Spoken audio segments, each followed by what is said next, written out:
Well, straight away, the practice nurse was the person that explained everything to me. She explained all about the condition. She was really nice, actually, and she stayed with me for the period of time I was in hospital. And from the beginning, I was reluctant to let anyone else sort of take over what I was doing and give me injections or test my blood sugars, because I thought, I'm 11 years old and actually I've got to start doing it myself sometime. So I might as well start straight from the beginning doing everything myself, so that there wouldn't be a period of time later on that I'd have to make the shift and I'd have to do it myself later on.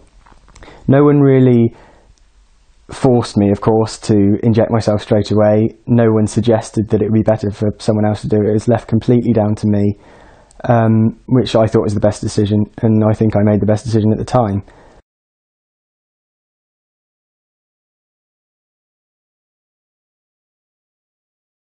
Yeah, I'd usually call the mobile that they have on constantly 24 hours a day. So yeah, I'd call that, or if it's not major and it needs attention immediately, then I'd just wait for my next clinic appointment. But yeah, if there was something that really needed dealing with straight away, then I'd call the mobile phone, yeah. How often do you see them? It varies, usually once every 3 or 4 months.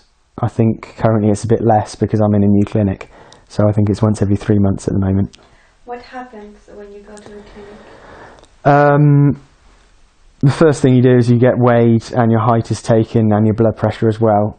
That's done by a nurse, and then usually you'll see either the diabetes nurse or the doctor, and they do a run through of how you felt for the period of time that you've been away, anything new you've done, any problems you've had.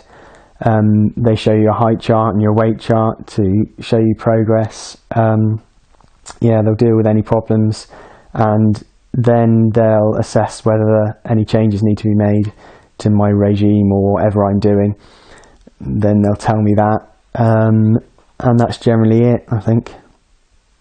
Okay. How often do you have your eye tested? That's once every year at my MOT clinic, where the eye test is over and above what I'd normally have, plus a blood test and urine samples. So those 3 things are once a year rather than once every 3 months at clinic. How are your eyes examined? They do a basic eye test as you would at any opticians, plus they put drops in your eyes to open out your pupils and check for something, I can't remember what it's called. Yes, the doctor does that. There's the full body check as well, so injection sites. I think in diabetes your extremities are more likely to have problems due to blood flow and things like that, so they're always checked vigorously once every year. Although for me, currently, they're not going to be major problems, but as I get older, the problems will develop. But it's always best to check now as well to pick up on things early. Okay. So, you have the MOT, so is the eyes, Eyes, blood test, urine samples, seeing the doctor, the nurse, the weighing, and the body check as well.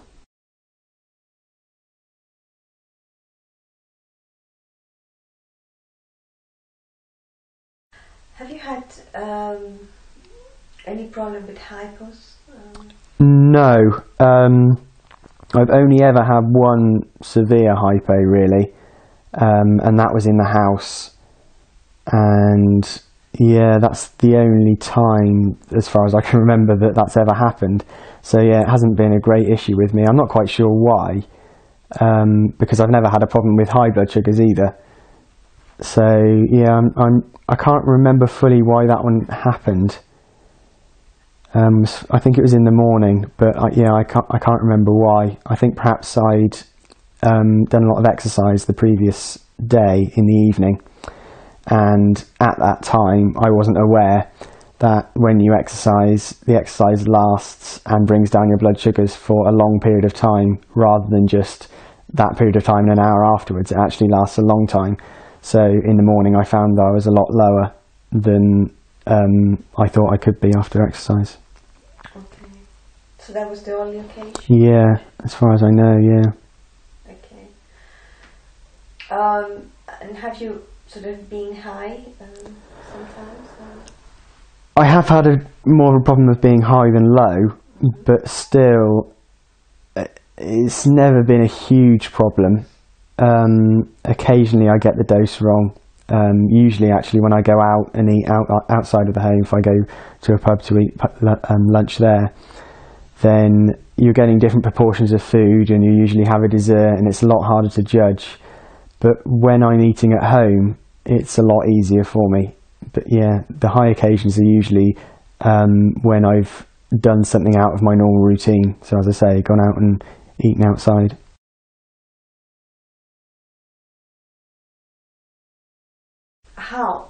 What makes you kind of take your diabetes on board and look after your diabetes, but at the same time go and do everything you want to do? Yeah, I think it is because of my aim. I've always felt very strongly that I don't want the diabetes to overtake me. I always want to be the one sitting on top of it, so that, as I say, I can go out and do all these things and not worry about it.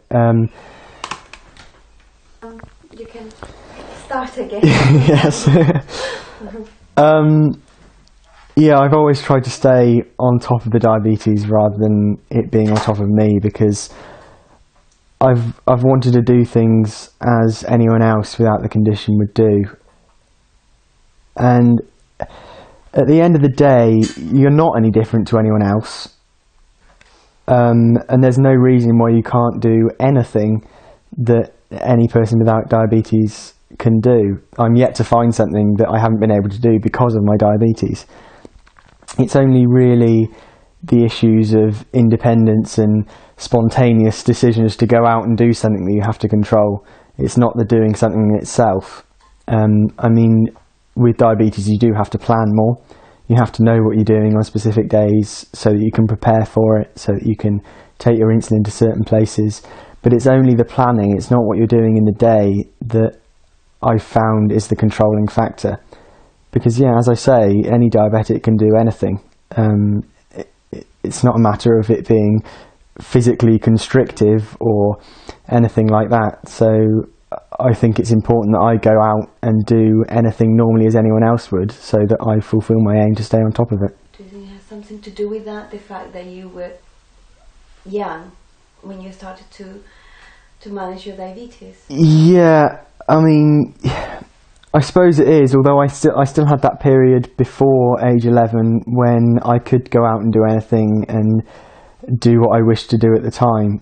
So it was a definite change when I was diagnosed, and it was a decision that I had to make to plan more, to keep control of my diabetes. But at the end of the day, it wasn't really a decision, because there's nothing else you can do. If you want to stay on top of it, if you want to keep good control, you have to plan so that you keep this constant blood sugar level.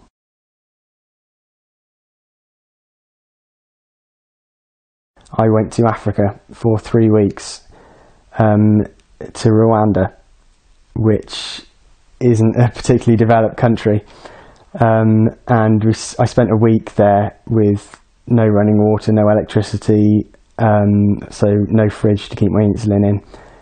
That's been the most difficult place to keep my control, to be honest, and that is worrying, because you haven't got an English speaking doctor for perhaps 24 hours where we were.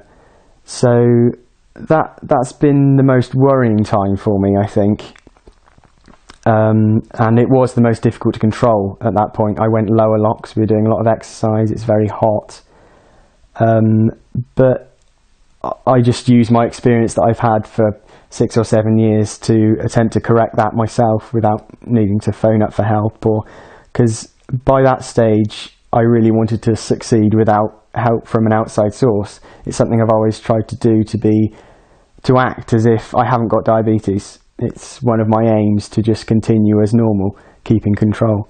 So it's always something I've wanted to do, to just blend in with everyone else. Did you ask for advice before you went to Rwanda? Not before I went to Rwanda, no. I've been on school trips before, and I've been given all the advice. In fact, I think I did phone up and asked if there was anything extra or particularly important that I needed to know, but there wasn't. So I was pretty happy. I mean, I don't think there was anything else that could have been told to me that would have prepared me any better. How much insulin were you giving yourself, because you were in a hot country? Yes. I took an awful lot out there to start with. Of course, I distribute it amongst people I was going with, so if it got lost, I'd still have insulin out there. And we stayed in the capital for the first week, so I kept it in the fridge as much as I could for the whole 3 weeks, and just took insulin out of the fridge to go to this remote place. Actually, while I was there, I was going very low because we were digging foundations for a building, and I found that I didn't need to inject after eating on some occasions, especially the evening meal, because I'd been doing exercise throughout the whole day, and I was finding that actually without injecting and eating, I was keeping at a better constant than injecting and having to. I think on one occasion I woke up in the night because I was low and had to find something to eat, which isn't particularly easy when you haven't got any lights and you're struggling in the dark. So, well, that was one of the things I did. I just stopped injecting for a period of a few days just to bring my control back up to normal. Okay. And did you reduce the amount of insulin you were injecting the other days? Yes, I reduced my long-acting, and I also reduced my short-acting by, I think, half per unit of carbohydrate, so that I was just injecting less for the same amount of food that I'd normally eat.